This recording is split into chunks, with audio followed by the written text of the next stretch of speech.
Szlak architektury drewnianej to ponad 250 obiektów, w tym 125 kościołów, 50 cerkwi, 16 muzeów, 9 skansenów i ponad 50 innych budynków, a 5 z nich zostało umieszczonych na liście UNESCO. Większość z nich to zabytki historyczno-kulturalne opowiadające nam o przeszłości regionów. A dzisiaj jesteśmy na granicy Podhala i Gorców w Rabce. Jest to świątynia wzniesiona w 1606 roku. Ufundowana została przez Spytka Jordana, kasztelana krakowskiego. W 1744 roku została dostawiona wieża, natomiast w 1753 została dobudowana wieżyczka na sygnaturkę. Budowla jest drewniana, jednonawowa, posiadająca konstrukcję zrębową. Wzniesiona została w stylu późnogotyckim i usytuowana jest na murowanej podmurówce, przykrytej gątowym fartuchem wokół świątyni, co będzie później widoczne podczas spacerów wokół kościoła. Jest to typowy przykład średniowiecznej polskiej tradycji budowania kościołów specyficzną techniką, która polegała na poziomym układaniu drewnianych kłód. Takie kościoły stawiane były na wsiach przez rodziny szlacheckie, co było potwierdzeniem ich prestiżu. Specyficzna technika budowlana miała podkreślać odmienność wiejskich kościołów od murowanych w miastach świątyń. Oprócz tego oczywiście była znacznie tańsza, a materiał budowlany można było znaleźć w praktyce na każdym kroku. Spytek Wawrzyniec Jordan z zakliczyna herbu trąby, urodzony w 1518, zmarły w 1568 roku w krakowskich Mogilanach. Jego tytuły po kolei to podskarby wielki koronny, kasztelan krakowski, wojewoda krakowski i sandomierski, kasztelan sądecki i starosta czchowski w 1563 roku. Postać ta pełniła ważną rolę polityczną w Polsce za czasów Zygmunta Augusta. Był pierwszym wybitnym przedstawicielem znanego małopolskiego szlacheckiego rodu Jordanów. Znany nie tylko w Polsce jako miłośnik sztuki, utrzymywał właśnie kontakty z różnowiercami, z kalwinistami dla przykładu. Spytek Jordan był człowiekiem majętnym. Sam król, Zygmunt August, pożyczał właśnie od niego różne sumy pieniężne. Poza posiadłościami w Myślenickim, Melsztyńskim, właśnie zamkiem w Melsztynie oraz licznymi starostwami posiadał kamienicę na rynku w Krakowie. Również został pochowany w kościele świętej Katarzyny w Krakowie w mauzoleum rodziny Jordanów.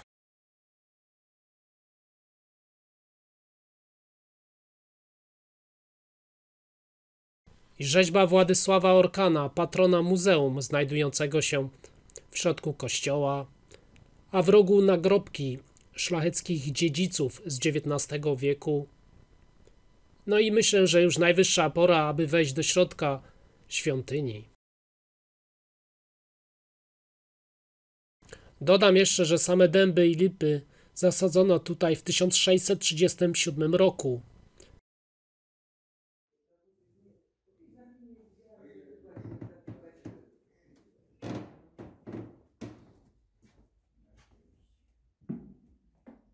Ja byłem tam w listopadzie i było dosyć chłodno, więc jeśli kiedykolwiek Państwo znajdą się właśnie w tym kościółku jesienią, proszę się przygotować na chłody. A tymczasem jesteśmy już w środku i widzimy piękną polichromię wykonaną w 1802 roku, chociaż też zachowały się elementy starszej polichromii powstałej tak dawno jak w 1628 roku. Belka, którą widzieliśmy z figurką anioła i barokowy krucyfiks, to jest XVII wiek.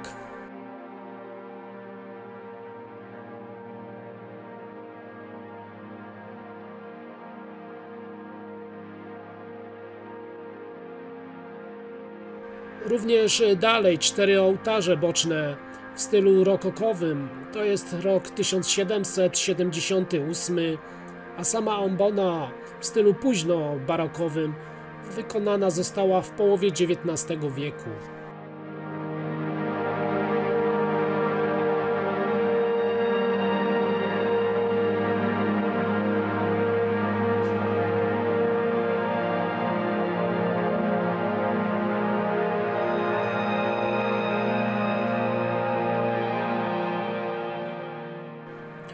Za chwilę dotrzemy do muzeum otwartego w 1936 roku, gdzie główne eksponaty są związane z kulturą praktyczno-obrzędową miejscowej ludności regionu, wszystkie datowane na koniec XIX lub początek XX wieku.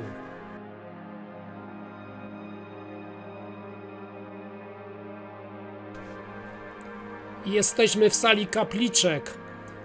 No tutaj mała informacja, kapliczki w dawnych czasach pełniły bardzo istotną rolę. Stawiano je na granicach wsi. No, miały one chronić przed mitycznym złem mieszkającym poza osadami ludzkimi. No tak to właśnie wyglądało w tych starych czasach średniowiecza.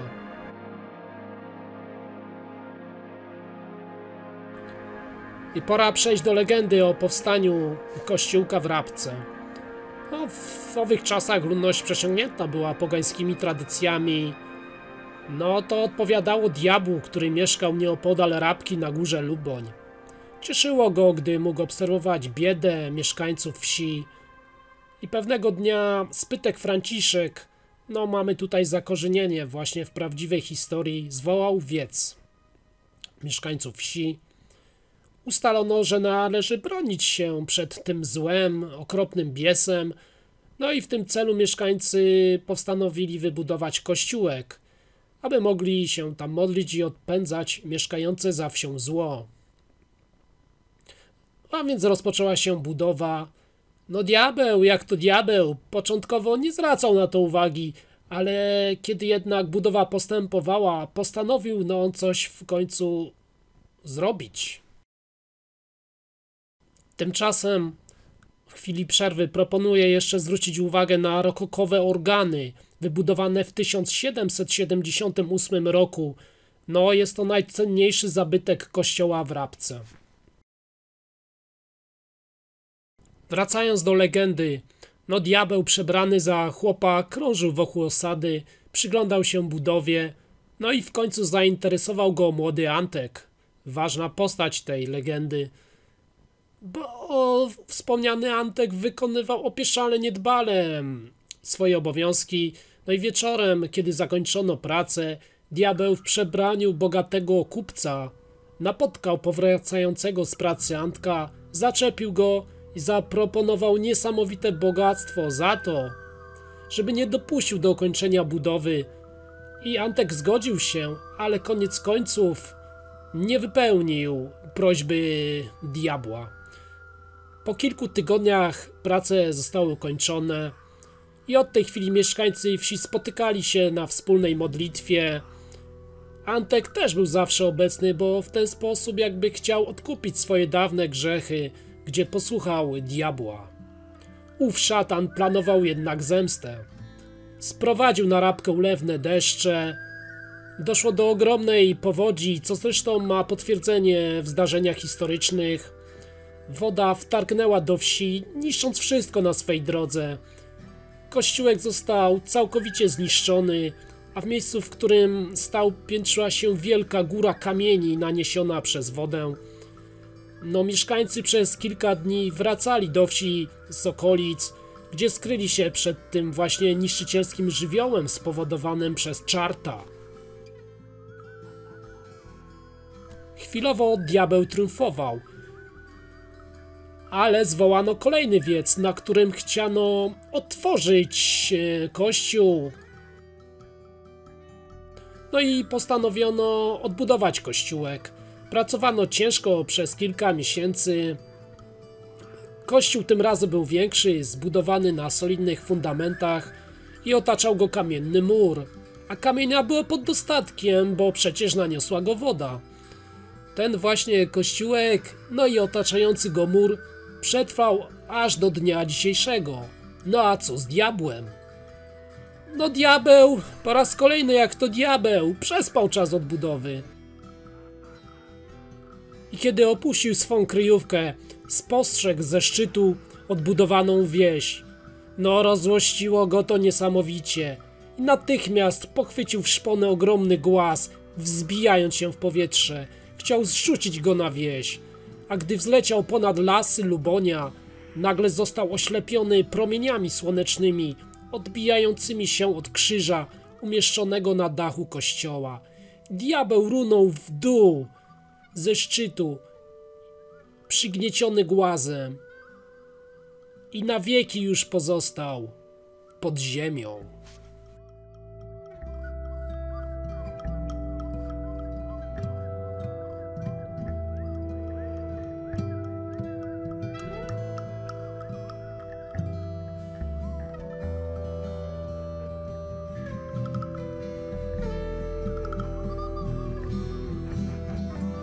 A wracając do rzeczywistości, przy wejściu do kościoła znajduje się kropielnica z 1839 roku, a także patrzymy teraz na kamienną płytę, na której kiedyś znajdowała się trupia czaszka, umieszczona w 1802 roku. Niestety czas zatarł ślad po niej, a w miejscu tym znajdują się zebrane kości z pozostałości po starym cmentarzu. Sam kościół oczywiście był kilkakrotnie remontowany i odnawiany, a tutaj już zbliżamy się do ogrodzenia starego cmentarza, gdzie otacza go wiekowy mur, uwaga, z roku 1744, więc jest naprawdę stary. I zobaczymy tę starą budowlę.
Mur pamięta czasy pierwszej Rzeczypospolitej jeszcze.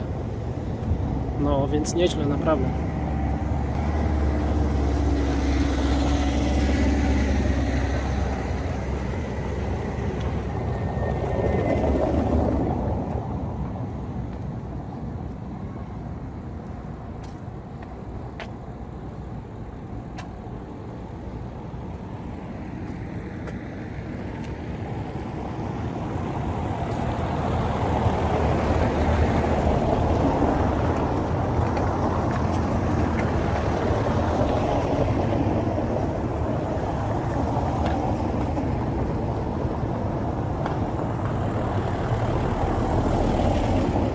Sygnaturka, mała wieża kościelna, w której umieszczał się zazwyczaj dzwon.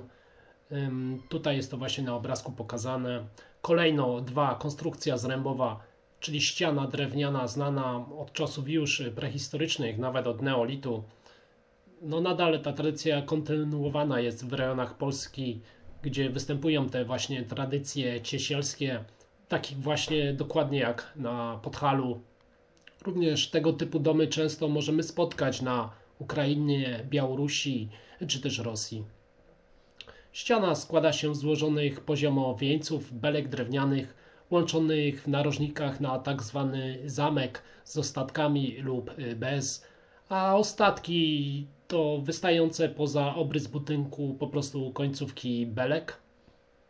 Kolejno polichromia, wielobarwna ozdoba malarska ścian, sufitów, sklepień, tak, czy też nawet rzeźb, stosowana głównie do dekoracji zewnętrznych lub wewnętrznych. Tutaj mieliśmy przykład akurat na suficie. Stosowana w architekturze już od czasów starożytnych, a więc jest to bardzo stara tradycja. Na przykład występowało to na obelkowaniu świątyń greckich czy też rzymskich. Później stosowano to właśnie w budynkach wczesnochrześcijańskich i średniowiecznych. No i pojawił się też gąd. Gąd to materiał drzewny, który służył jako po prostu pokrycie dachu. Są to wąskie, niewielkie deseczki z drzewa liściastego lub iglastego, które, co ważne, były łupane promieniście. A znaczy to o tyle, że w taki sposób łupano pień drzewa zgodnie z naturalnie promieniście rozchodzącymi się liniami, czyli mówiąc wprost, od centrum na zewnątrz. No i pamiętajcie, proszę o subskrypcję, kciuki w górę, komentowanie, jak wyszedł ten odcinek. Będę bardzo oczywiście wdzięczny. I chciałem Wam też wspomnieć o jeszcze jednej fajnej rzeczy. Jestem od niedawna na Patronite, więc zapraszam. Spójrzcie na mój profil, tam po prostu zbieram jakieś tam fundusze, żeby ten kanał się rozwijał i żeby było lepiej. Tak więc zapraszam bardzo serdecznie tam. Dziękuję wszystkim za uwagę i pozdrawiam. Historia miniona. Do zobaczenia. Cześć, trzymajcie się.